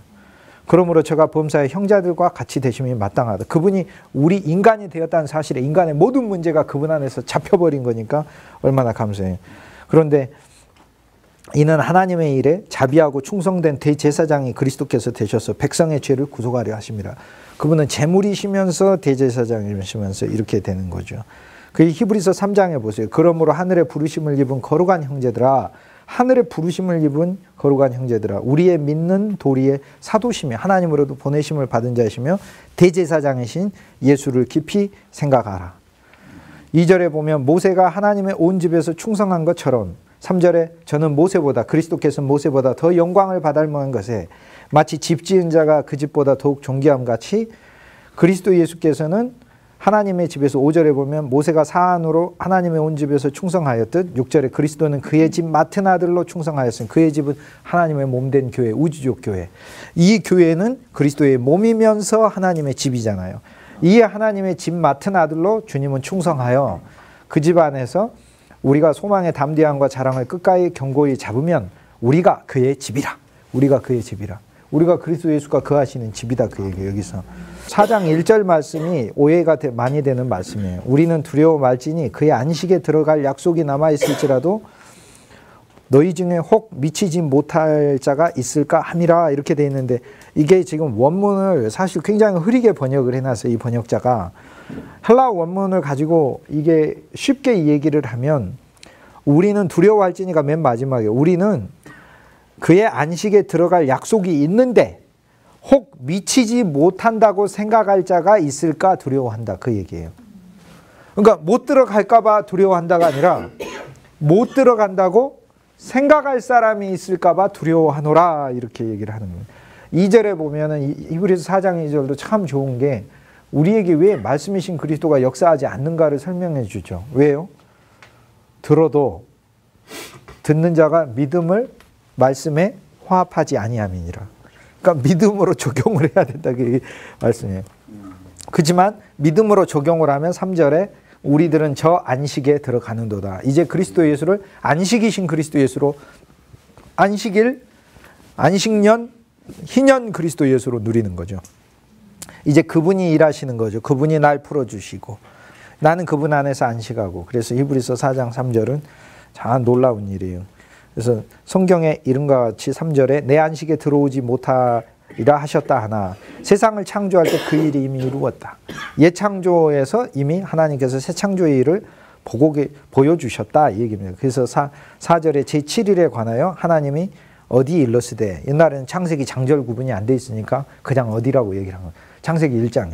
창세기 2장 바로 1절에 제7일에 쉬시는 게 나오죠. 창세기 2장을 가르칩니다. 하나님은 제7일에 그 모든 일을 쉬셨다 하셨으며 또 다시 거기 저희가 내 안식에 들어오지 못하리라 하셨어요. 또 다른 곳에서는 이 계명을 창세기 2장뿐만 아니라 출애굽기에서 다시 한번 모세가 20장에 계명을 주자, 안식일 계명을 주고 이를 지키지 않으면 안식에 들어오지 못한다. 9절에 안식할 때가 하나님의 백성에게 남아있도다. 이미 그의 안식에 들어간 자는, 그리스도 예수와 함께 그의 안식에 들어간 우리들은 하나님의 일을 자기 일을 쉬심과 같이 자기 일을 쉬느니라. 그러므로 우리가 저 안식에 들어가기를 힘쓰지. 이건 죽어서 가는 그 안식을 얘기하는 게 아니에요. 지금 현재 그리스도 안에서의 안식을 얘기하는 거예요. 히브리서 5장 1절에 대제사장마다 사람 가운데서 취한 자로 하나님께 속한 일에 사람을 위하여 예물과 속지 않은 제사를 드린다. 5절에 이와 같이 그리스도께서 대제사장 되심도 스스로 영광을 취하심이 아니요 오직 말씀하시니가 저들을 이르시되 너는 내 아들이니 오늘날 내가 낳았다 하셨고 이와 같이 다른 데 말씀하시되 내가 영원히 멜기세덱의 반차를 쫓는 제사장이 될 것이라 이렇게 말씀하셔서 대제사장이 됐고 대제사장 사역을 하실 때 그냥 하늘에서 멜기세덱으로만 대제사장인 게 아니라 7절에 보면 육체를 경험하신 분이시기 때문에 중보를 얼마나 하실 수 있느냐 엄청 잘하실 수 있다 이겁니다. 육체로 계실 때 자기를 죽음에서 능히 구원하실 이에게 심한 통곡과 눈물로 간구와 소원을 올리셨고 경외하심을 인하여 들으심을 얻었느니라. 그래서 그가 아들이시라도 받으신 순종으로 고난으로 순종함을 배워 온전하게 되었은즉 자기를 순종하는 모든 자에게 영원한 구원의 근원이 되시고 근데 그리스도 예수께서 순종 자체 하신 순종을 우리의 순종으로 삼아 주셔서 우리에게 선물하시고 그래서 그리스도 예수의 순종이 우리 순종이 되게 하심으로 그분이 우리의 영원한 구원의 근원이 되시고 하나님께 멜기세덱의 반차를 쫓은 대제사장이라 칭하심을 받았느니라. 11절에 멜기세덱에 관하여서는 우리가 할 말이 많으나 너희의 듣는 것이 둔함으로 설명을 해줄 수가 없다 이렇게 얘기를 했어요. 왜 그랬을까요? 멜기세덱은 그리스도 예수의 예표인데 그 멜기세덱이 나와서 아브라함에게 한 그 많은 일들이 그리스도 예수께서 이루실 일들을 예표하고 있으니까 그리스도 예수께서 멜기세덱이 아브라함이 전쟁에 나가는 거 알고 있었잖아요. 제일 먼저 나왔잖아요. 그러니까 전쟁에 나가는 것을 위해서 기도했죠. 승리를 기도했죠. 조카로서 잡아올 그것을 기도했죠. 나왔을 때 그를 축복했죠. 떡과 포도주로 축복했죠. 이게 대제사장이 하시는 사역에 들어있는 것이다. 13절에 보면 대개 젖을 먹는 자마다 어린아이니 의의 말씀을 경험하지 못한 자 단단한 식물은 장성한 자의 것이니 지금 얘기하면서 지금 무슨 얘기하냐면 그 수건으로 덮여있는 구약의 말씀들을 그리스도 예수로 풀을 때에 이것이 우리에게 단순한 기초 초보적인 젖의 말씀이 되지 않는다. 지금 그 얘기는. 그 멜기세덱에 대해서 깊은 얘기를 해주려고 해도 못하겠다. 지금 그 얘기를 하는 거예요. 그래서 히브리서 6장 1절에 넘어가면 그러므로 우리가 그리스도의 도의 초보를 버리고 도의 초보가 뭘까요? 율법으로서 그리스도 예수를 이해하는 거. 그리스도 예수 없이 성경을 보는 거. 이것이 도의 초보예요. 죽은 행실과 회개함과 하나님에 대한 신앙과 세례들과 안수와 죽은 자의 부활과 영원한 심판에 관한 교훈의 털을 열심히 닦고가 아니라 다시 닦지 말고 이렇게 얘기를 했어요. 그러니까 이건 초보다 이 말이에요. 이건 초보. 왜? 그리스도 예수 안에서 이미 받은 거예요. 우리가. 이건 초보예요. 이거는. 다시 닦지 말고 계속 닦으라가 아니라 그것이 안 그랬어요. 지금. 다시 닦지 말고 우리는 뭘 해야 되는 거 훨씬 더 완전한데 온전한 그리스도, 풍성한 그리스도로 나아가야 할지니라 지금 그거를 얘기하는 겁니다. 이제 군데군데 말씀들이 9장 가면 대제사장이신 그리스도가 하신 일을 이제 앞에 하나님의 아들을 보내셨다. 하나님의 아들이 우리를 구원하시는 일 하시는 거 2장 설명하고 이분은 우리를 안식으로 이끌고 가시는 여호수아이시다 얘기한 다음에 그 다음에 이분은 우리의 대제사장이시다 이렇게 얘기하고 그 다음에 대제사장으로 하신 일을 히브리서 9장에서 이야기를 하는 1절에 첫 언약에도 옛날 구약의 언약에도 섬기는 예법 세상에 있는 성소가 있고 예비한 첫 장막이 있고 그 안에 등대 상과 진설병이 있는데 있는 성소라 일컫고 둘째 휘장 뒤에 장막을 치 성소라 일컬어 지금 구약을 설명하고 있잖아요. 금양로와 사면을 금으로 싼 언약궤가 있고 그 안에 만나를 담은 그 아래 아론의 쌍난 지팡이 언약의 비석들이 있고 그 위를 덮는 속죄소를 덮는 영광의 그룹들이 있으니 이것들에 관하여서는 이제 낱낱이 말할 수가 없노라. 왜? 항목 하나하나가 너무 깊기 때문에. 히브리서 기자가 이걸 다 설명하면은 히브리서는 장수가 한 120장, 140장, 150장 이렇게 될 겁니다. 일일이 설명할 수가 없다. 왜? 설명 안 해도 사실 우리가 알 수 있는 항목이기 때문에 그래요. 알 수 있으니까. 이거는 뭐냐면은 6절에 이 모든 것을 이같이 예비하였으니 하나님이 준비한 것이다 이 말이에요. 참 실제를 위해 준비한 거죠. 그리스도 예수께서 오셨고 제사장들이 항상 첫 장막에 들어가 섬기는 예를 행하고 오직 둘째 장막은 대제사장이 홀로 1년에 1차씩 들어가되 피 없이는 아니하나니 이 피는 자기와 백성들의 허물을 위하여 드리는 것이라. 그러니까 피 없이는 대제사장의 둘째 장막인 지성소 안에 못 들어간다 이거예요. 그 8절에 하나님의 영이 이로써 보인 게 뭐냐 알려주고자 하시는 바가 뭐냐면 첫 장막이 서 있을 동안에 성소에 들어가는 게 아직 나타나지 않았다. 즉 구약의 장막이 서 있는 그 율법의 장막 아래서는 온 이스라엘 백성이 지성소까지 들어가는 길이 없다는 것을 보여줘. 누구만 들어가니까. 대제사장만 들어가니까. 그리고 9절에 이 장막은 현재까지의 비유, 현재 일에 우리 그리스도 예수께서 보여주신 영원한 현재의 사건의 비유이니 이에 의지하여, 즉 옛장막에 의지해서 구약의 율법대로 예물과 제사를 드려서 섬기는 자는, 모형 가지고 하는 자는 자기를 온전하게 할 수도 없고, 이런 것은 먹고 마시는 것과 여러 가지 씻는 것과 함께 육체의 예법만 돼요. 그러니까 외적인 것을, 그리스도 예수가 실제로 영적인 걸 성취하셨는데 이 외적인 것으로만 해가지고는 전혀 우리에게 효력이 없고, 이것은 개혁할 때까지, 즉 새로운 것이 와서 바꿀 때까지, 그리스도 예수가 와서 다 바꿔버려. 그러니까 옛 어린 양을 그리스도 예수가 참 어린 양을 당신으로 바꿨고, 옛 성전을 그리스도 예수가 자기가 참 성전으로 바꿨잖아요. 바꾸실 때까지만 맡겨둔 것이라.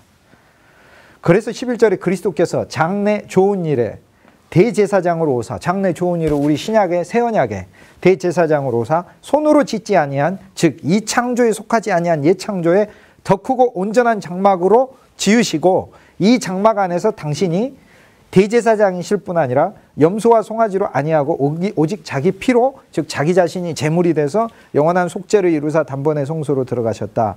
그래서 13절에 염소와 황소의 피와 암송아지의 제로 피로, 피 계속 이렇게 얘기하고, 18절에 첫 언약도 피 없이 세운 것이 아니고, 19절에 송아지와 염소와 피와 붉은 양털과 우슬초를 백성에게 뿌리고 피, 21절에 이같이 피로써 장막과 섬기는 일을 모든 그릇에 입힌, 22절에 율법을 쫓아 거의 모든 물건이 피로써 정결, 피 흘림이 없으면 사함이 없다.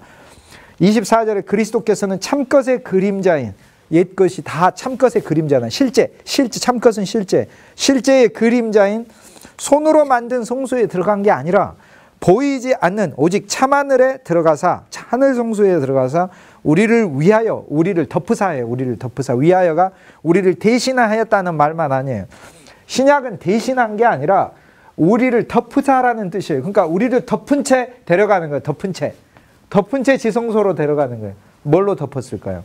그리스도로 덮고, 그리스도의 어떤 항목으로, 피 항목으로 덮어서 지성소에 들어가서 대제사장만이 들어가는 것을 우리를 위하여가 위패로 우리를 덮으사 우리를 데리고 들어가신, 지성소로 들어가신 것이다. 그래서 25절에 대제사장이 해마다 다른 것의 피로써 계속 이야기를 하는 피. 히브리서 10장에 보세요. 율법은 장차 오는 좋은 일의 그림자다. 구약은 전부 다 말씀이 그림자다. 히브리서 10장 1절. 오는 일의 그림자요, 참 형상이 아니다. 실제가 아니다. 이 말. 실제이신 그리스도 예수가 와서 산 말씀으로 성취하시는 거예요.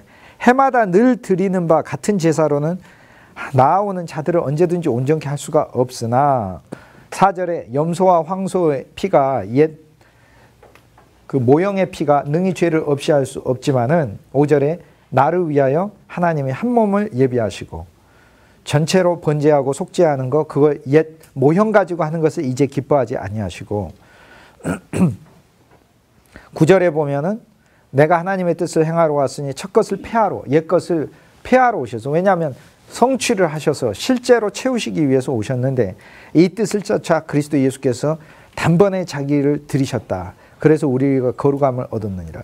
11절에 제사장마다 매일 서서 섬기며 자주 같은 제사를, 이 제사는 자기 죄를 없애지 못하나 옛 제사들은 오직 그리스도는 죄를 위하여 하나님 앞에 영원한 제사, 여기 히브리서 영원히 나온다 이 말이에요. 영원한 제사. 14절에 영원히 그가 한 제물로, 자기 자신이죠, 거룩하게 된 자들을 거룩하게 했고 영원히 온전케 하셨고,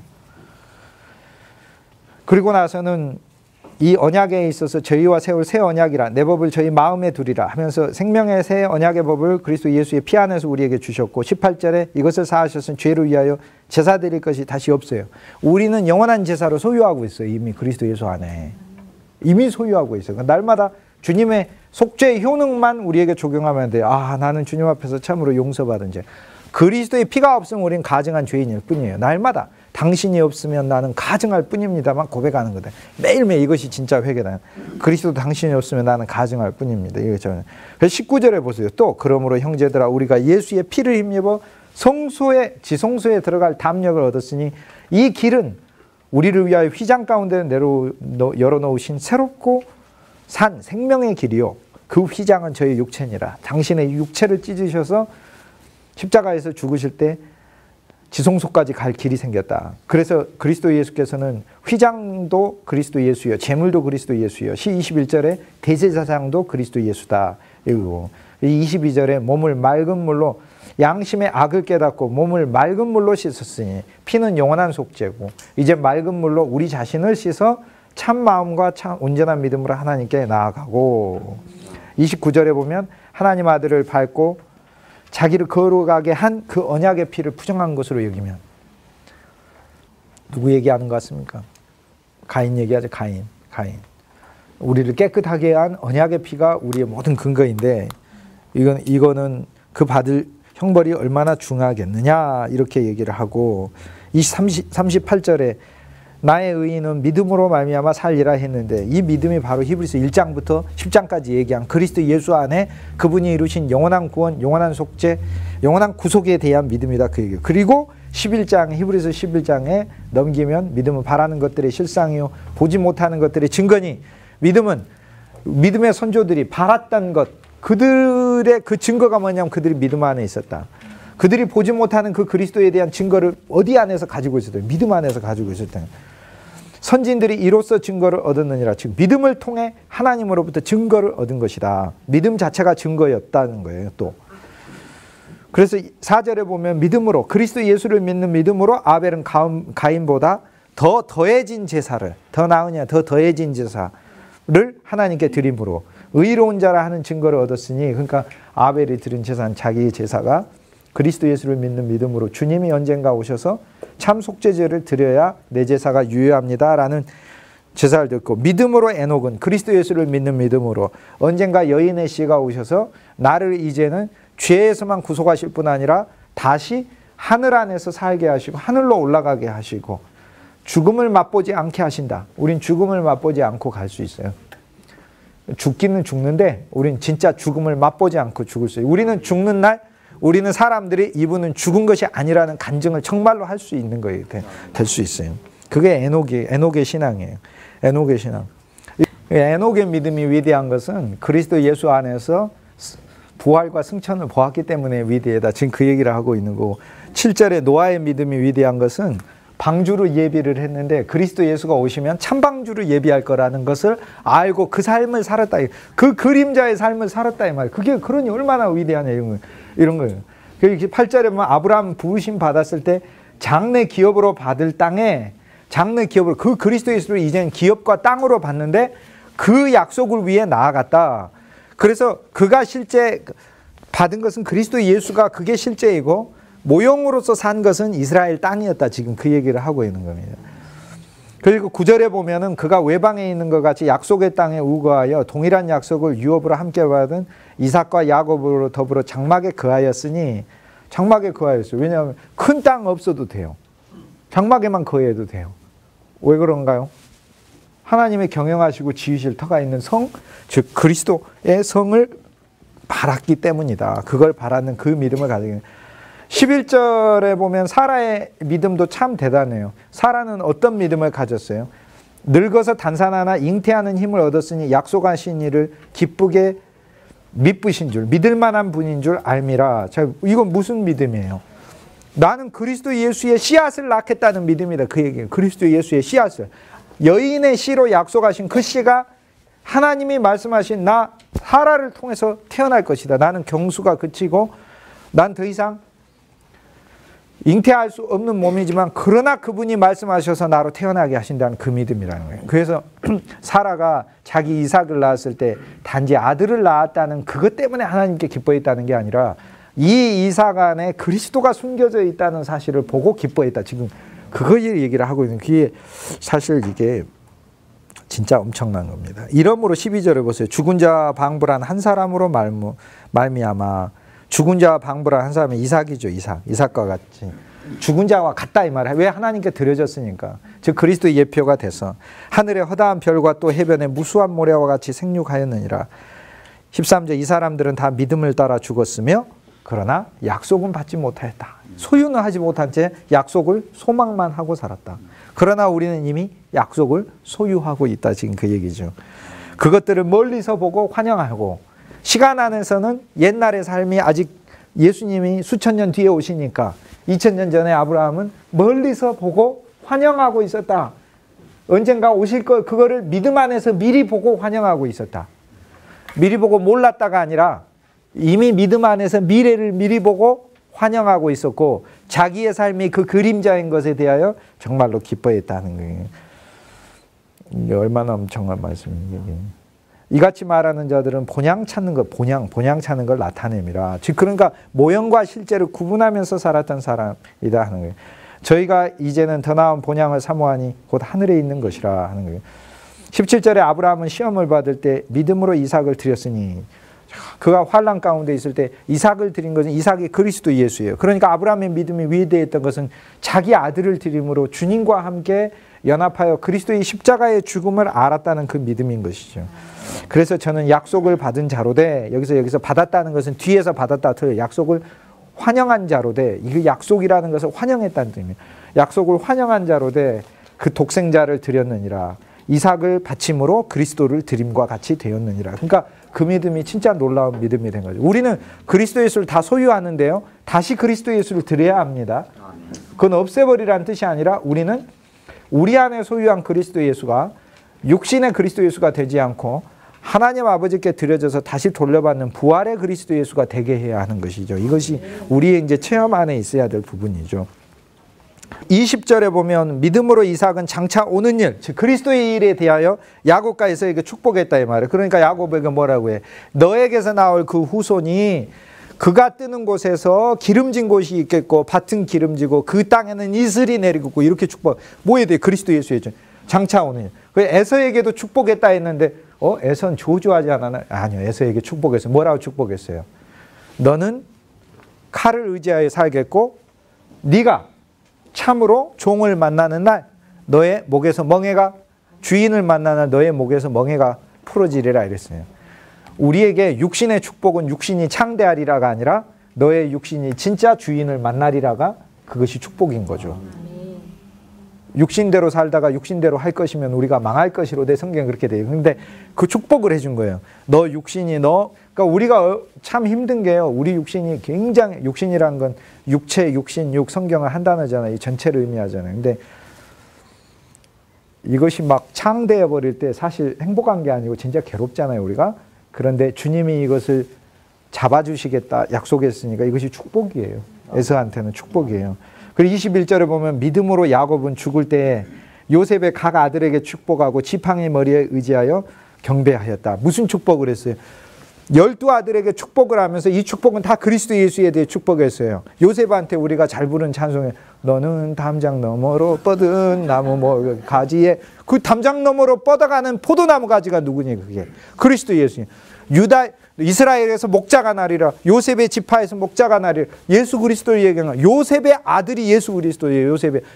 예수 그리스도의 아버지가 요셉이 요셉. 그러니까 구약의 육신의 이 요셉이 그리스도 예수에게 있어서는 요셉이란 이름을 가진 인물에게서 목자가 나오는 것을 예표로 하고 있고 요셉이라는 성품은 그리스도 예수의 그림자로 사는 이 그림자를 실제로 성취할 진짜 예수님이 오신다는 걸 얘기하고 유다한테 뭐라고 얘기해요? 유다는 이스라엘의 사자라. 유다는 사자 새끼라. 아침에는 먹이를 찢고 저녁에는 찢은 것을 나누리로다.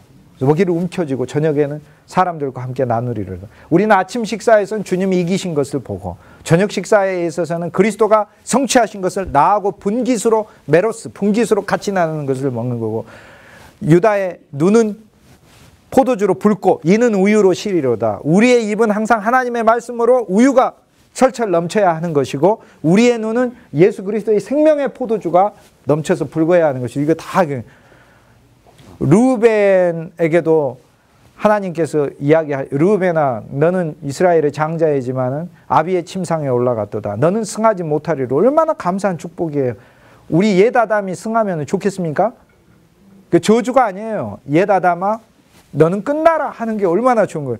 레이하고 시므온아 너희는 흩어질지어다 이렇게 축복했어요. 흩어지는 게 축복이래. 축복이에요. 왜 그러는 거예요? 이스라엘의 분노와 이스라엘의 미움이요. 내 호나 저들의 모의에 상관하지 말지어다. 야곱이 그렇게 예언하고 있거든요. 그렇게 축복하고 있거든요. 자, 우리는 분노하고 이 투기하고 미움이 서로 모여가지고 회합을 가지고 있을 때 내 혼은, 내 마음은 어떻게 해야 돼요? 거기 적극적으로 참여해가지고 주도 인사가 되는 게 아니고 그것을 하나님이 흩어져 버려야 이게 축복이 된다. 그 얘기를 지금 하고 있는 거예요. 그래서 이스라엘 중에 이런 미움과 원망과 질투와 이 잔인함, 이것은 흩어져 버려야 할 것이에요. 하나님이 우리 보고 네 미움이 30배, 60배, 100배로 증가할지니라 이렇게 하면 얼마나 이게 짜증이 나는 거예요. 이게 정말. 그게 아니라 흩어져 버릴지라 네 혼이, 네 마음이, 네 사고와 감정과 의지와 생각이 미움과 그 투기와 그 모든 이 살인하는 것에 가담하지 말지어다 하는 것이 이것이 축복인 것이지. 그래서 사실 야곱이 믿음에 의지하여 자녀들에게 축복하였다. 어떤 믿음이요? 그리스도 예수를 믿는 믿음이 자기 자녀들을 통해 현재화될 것을 믿고 이렇게 축복했다. 지금 그거 얘기를 하는 거예요. 자, 그러면 이제 우리가 이걸 보고 우리는 그럼 어떤 믿음을 가져야 하는? 12장 얘기하는 그러므로 믿음의 주요 우리를 온전케 하시는 이 우리는 예수를 바라보자. 예수를 바라보고 이분이 바로 나의 구주가 되셔서 계시니까 우리는 그분과 함께 늘 연합하여 그분의 십자가 안에서 죽고 그분의 부활 안에서 함께 새로운 것이 나에게 더해졌음을 알고 늘 그분의 부활 생명 안에서 기쁨 안에 살아가는 것이다. 이제 그걸 얘기를 합니다. 요한복음 13장에는 가룟 유다가 등장을 하는데요. 예수님이 음식 잡수시다가 가룟 유다에게는 떡을 찍어가지고 드리는데 포도주에 찍지 않고 물에다가 찍어서 줘요. 예수님이. 자, 떡을 포도주에 찍는 것은 그리스도의 생명이 들어가는 것인데요. 물에다가 찍는 것은 떡을 씻어버리는 것과 같은 거예요. 떡이 젖어버리는 거예요. 자, 우리는요, 하나님의 말씀을 생명의 피 안에서 받아야 하는데 이것을 인간적으로 하나님 말씀에 있는 중요한 부분을 씻어버리는 경우가 있어요. 말씀을. 그냥 씻어버려. 그리고 요한복음 13장에서 가룟 유다는요, 먹었다라고 하지 않고 받았다라고 얘기를 해요. 우리는 먹는 것과 받는 게 틀립니다. 어머니가 자식에게 사과를 줬어요. 그래서 받았어요. 그러나 받은 것과 먹는 것은 틀려요.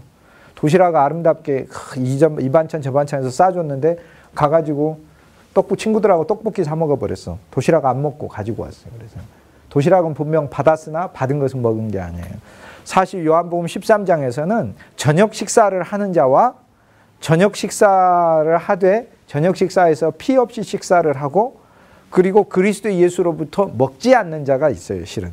왜냐하면 그 모임은 그는 먹으러 온 게 아니기 때문에 그래요. 그는 먹으러 온 게 아니고 예수를 팔러 왔어요. 이것은 요한복음 13장의 수준이 우리가 정말로 높은 신앙인데 거꾸로 우리 안에서 그리스도 반대되는 종교성이 높아지면 우리는 이 정도 레벨까지 예수님을 대적하게 됩니다. 어느 정도 레벨이에요? 하나님 말씀을 먹는 자리에서 나 혼자만 물로 씻어낼 수 있을 정도로 엄청난 사탄 생명이 강한 존재로 되는 거죠. 요한복음 13장에는 우리는 가룟 유다를 봅니다. 우리 자신이 바로 이 수준에 언제든지 이룰 수 있어요. 이르러야 된다는 거 얘기하는 거 아닙니다. 가셔가지고 이르기 사탄 수준. 그러니까 쉽게 얘기해서 그리스도를 대적하는 것도 초보에 있지 않고 그리스도를 대적하는 것도 엄청나게 높아져 가는 거예요. 그리스도를 대적하는 것도 계속해서 강도가 높아져요. 요한복음 11장에서는 대제사장과 바리새인 예수를 찾고자 하나 예수는 저들에게서 보이지 아니하시니라 이래요. 그러니까 대제사장과 바리새인들이 예수를 열심히 찾아요. 오늘날에 얼마나 많은 사람들이 예수님을 열심히 찾는지 모릅니다. 신학 안에서도 찾고 성경 안에서도 찾습니다. 그러나 실은 그리스도 예수가 없어요. 보이지 아니하시는지라는 예수님이 실은 안 보여주시는 거예요. 그러니까 그것이 바로 바리새인과 대제사장이 되는 것이다. 우리가 그리스도 예수를 못 찾으면 우리가 바리새인이 되고 우리가 대제사장이 되는 거예요. 딴 사람 생각할 필요가 없는 거예요. 내가 하나님의 말씀을 읽으면서 그 가운데서 나는 그 그리스도 예수 안에 만물이 충만하고 하나님이 충만하고 모든 좋은 것이 충만하고 모든 것이 충만이다. 골로새서 2장 그리스도 예수는 모든 것에 충만이시잖아요. 모든 것에 충만이실 뿐 아니라 에베소서 1장에 보면 모든 충만을 채우시는 충만이다 이렇게 했어요.